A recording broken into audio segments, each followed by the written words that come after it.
Parents kicked me out at 18. Now 10 years later they lost everything. I'm 30 male, and my parents didn't really want kids. I was an only child, and pretty much an accidental pregnancy from what relatives have told me, as my parents claimed that they were going to be child-free when they married. My childhood was initially good, but I think after I started growing out of the cute and adorable phase, my parents were less inclined to spend time with me. They both worked, and had their own business that they started together. That business was their life, and I was always second fiddle to it. Any other close members of family like my grandparents lived states away, and I barely knew anything about them till I was an adult. So I had no other family around my entire childhood. I was practically raised by TV and my school teachers. My own birthdays by the time I became a teenager were often spent without my parents, as they just give me some money and tell me to go out and buy whatever I wanted. It was more or less the same with Christmas, and sometimes even back to school shopping. We wouldn't have even had a Christmas tree after I turned 10 if it weren't for the fact I convinced my parents to buy a fake one I could build up and then take apart later every year. If I were to describe my parents, think of them as those people who always wear black, drink lots of wine, and look down their noses at people. And the last I saw of my parents, they still looked and acted the same way. Although my father was always wearing a toupee now. When I turned 16 I asked my parents if I could work part-time for them at their business, and they just told me they had no open positions or anything like that. They may as well have just come right out and said they didn't want me there. After I turned 18 my parents told me that since I was an adult, they expected me to move out as soon as I was able. I was working part-time because I was still in high school, and I didn't have anywhere near enough saved for college. And not long after high school ended my parents told me to pack up and move out. They got an official eviction notice that gave me 30 days and everything. They didn't even help me move. I had to get help from a friend's dad who owns a truck. I ended up renting a crappy apartment and working retail. I had no real life experience and no time for college. Then after just a few months I got fired because my manager legitimately had it out for me and wrote me up for the stupidest things. I don't even remember what they were anymore. But I wasn't the only one the manager treated that way. I called corporate about it and so did a few other people. Corporate looked into the manager, and they were soon fired for various reasons. Not many of which I actually know since it was mostly kept quiet. But someone told me theft of cigarettes was a part of it, and the manager was a chain smoker. Corporate refused to rehire me and only said that they'd change the record to say I was laid off instead of terminated so my resume would still be clean. Guess they considered me damaged goods or something. I ended up going broke pretty fast because I was terrible at managing my own money and couldn't find steady employment. So I lost my apartment. I went back to my parents begging for help,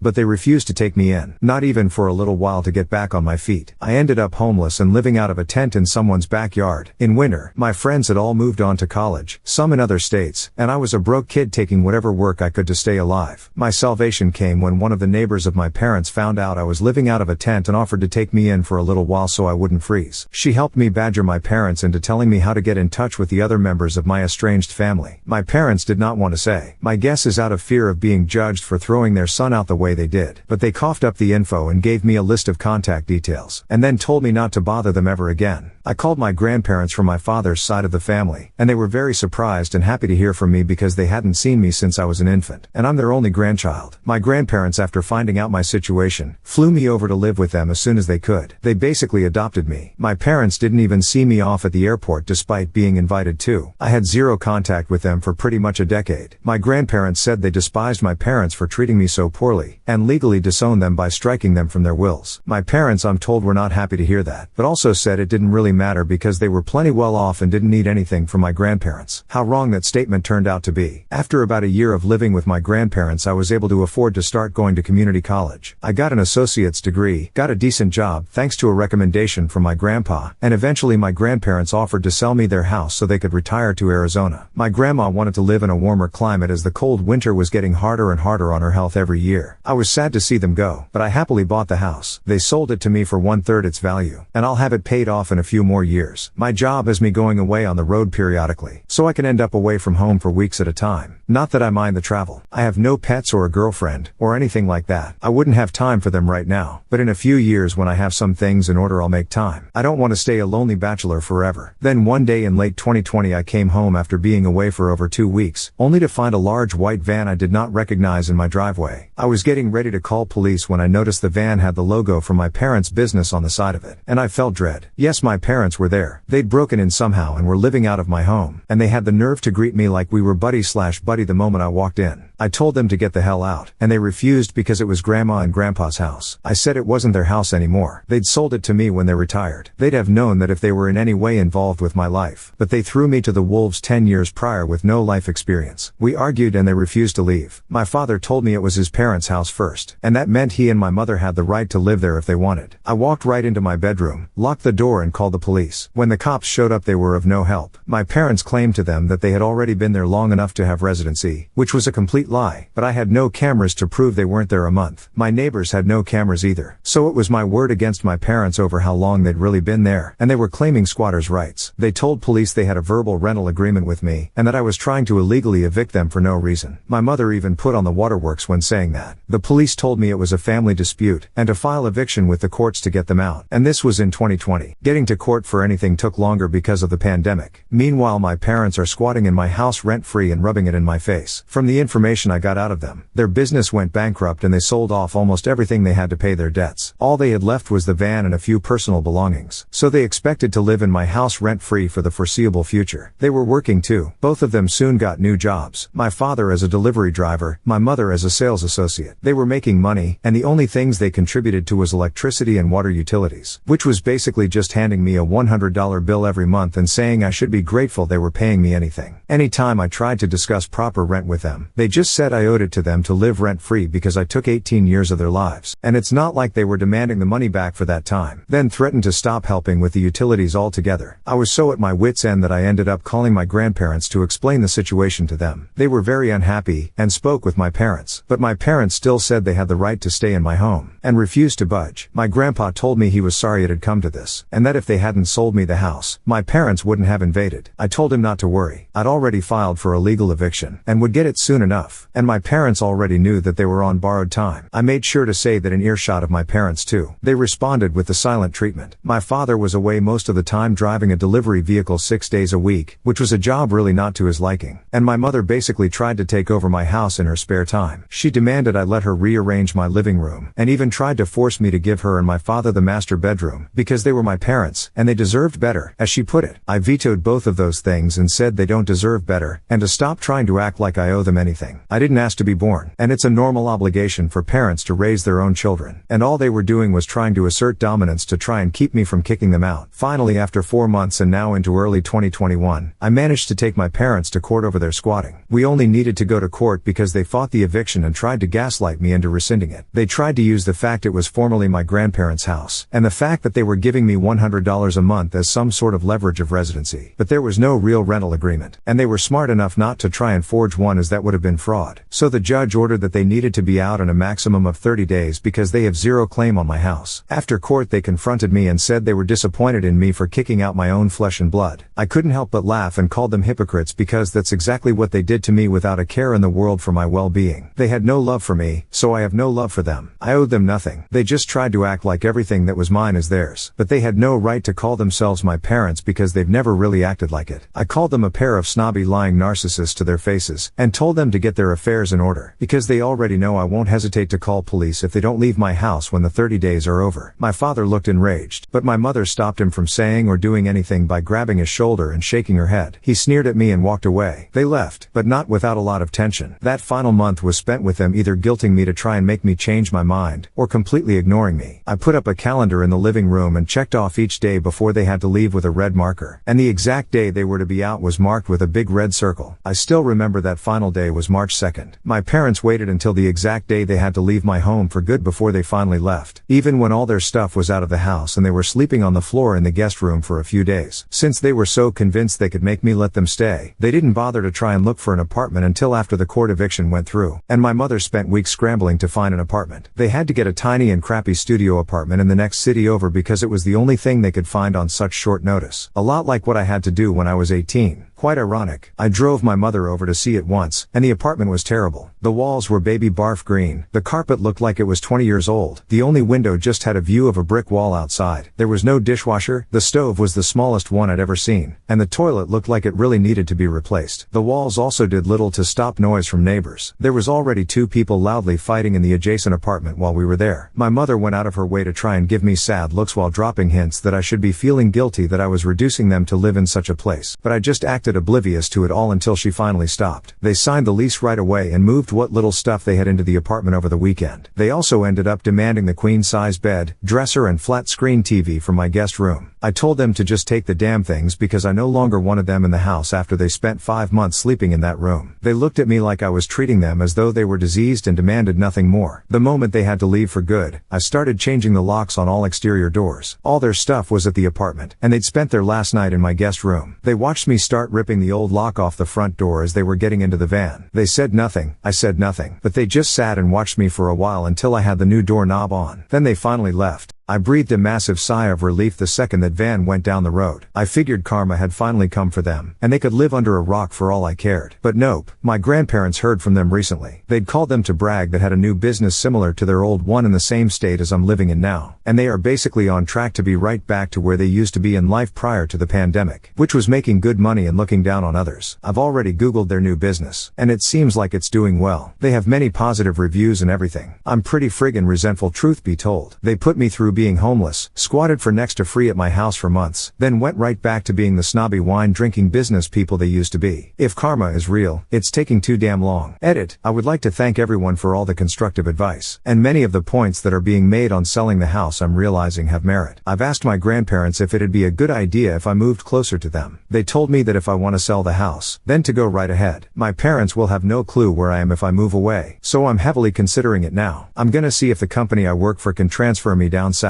I think I wouldn't mind the warmer climate anyway. I've hated winter since the time I had to live in a tent. I don't have many friends where I currently am as I'm kind of a loner, so it wouldn't be too hard to start over somewhere farther away. I'm attached to this house, but it's not like I grew up in it, so I will consider moving. Yes, I understand the need for more cameras, and we'll be looking into that. As for those wondering how my parents broke in and fooled police, well, it's stupidly simple. My parents got in through a window I forgot to lock. They just pulled the screen off and opened it to get right in. Then they found my spare house keys I kept hanging on a hook near the kitchen and copied them. When claiming squatters' rights to police as well as saying we had a prior verbal agreement, my parents presented working house keys to the cops and lied their little asses off saying I'd let them move in. My parents had also already filed for an address change with the DMV online before I'd even gotten home, and showed police a printout of that they'd made, and said that their new IDs with my address were soon to be in the mail. The cops just looked annoyed, told me it was a domestic issue, and to file to evict them like a normal person. I wish I'd gotten their badge numbers to report them. Small addition. Yes, my parents had their mail redirected to my house, which is another thing they used to claim residency. The thing is that if they'd lived in my house for more than 30 days with permission, squatters' rights would make them tenants. They claimed they had my permission and used every dirty trick at their disposal to convince police they had the right to be there. There was no way for them to confirm or deny how long my parents had been living in the house, and it turned into a situation of everybody pointing fingers and police didn't know who to believe. That's why I had to go to court to evict them. I did refuse to give my parents the Wi-Fi password while they lived with me though, since they were not contributing to that utility. However, they just used their smartphones to run a mobile hotspot and got internet that way the whole time they were squatting in my house. Those of you saying that I should leave bad reviews or expose my parents' past, there really is no point. I'm gonna take the high road there and just forget about them. However, if they committed fraud to start that new business of theirs, then I'll get some popcorn when that comes back on them, because they'd inevitably call someone for help. Edit 2. For those who don't believe the 30-day thing with squatters, here's a direct USA law on the matter. In most areas, anyone who lives on your property for more than 30 days with permission can claim rights as in the eyes of the law they become your tenants. When this happens, you will usually need to carry out an eviction procedure. However, in the case where permission was never given and an unoccupied property is forcibly entered and lived in, there are still rules you must follow. My parents falsified permission and lied about how long they'd been in my house. That's why it took 5 months to get rid of them. Now you know. Update. Well, I decided to make some inquiries and spent a couple of days asking around the family about how my parents got their new business off the ground. It's pretty unusual that they were able to come back from bankruptcy and get a new business started in under 2 years. No, it's not an MLM for those who thought so. Even my parents wouldn't resort to doing that crap. They undoubtedly think MLMs are beneath them. My parents' new business is comparatively smaller than their previous one too. I'd say about half the size. Before they had at least 2 employees. Now it's just the 2 of them. Someone pointed out I should be watching my credit for identity theft. I already was and have been since I first started dealing with my parents squatting in my house. I put nothing past them, and they knew it. Honestly though, I'm not sure they even bothered to remember my legal information in the past decade anyway. Hell,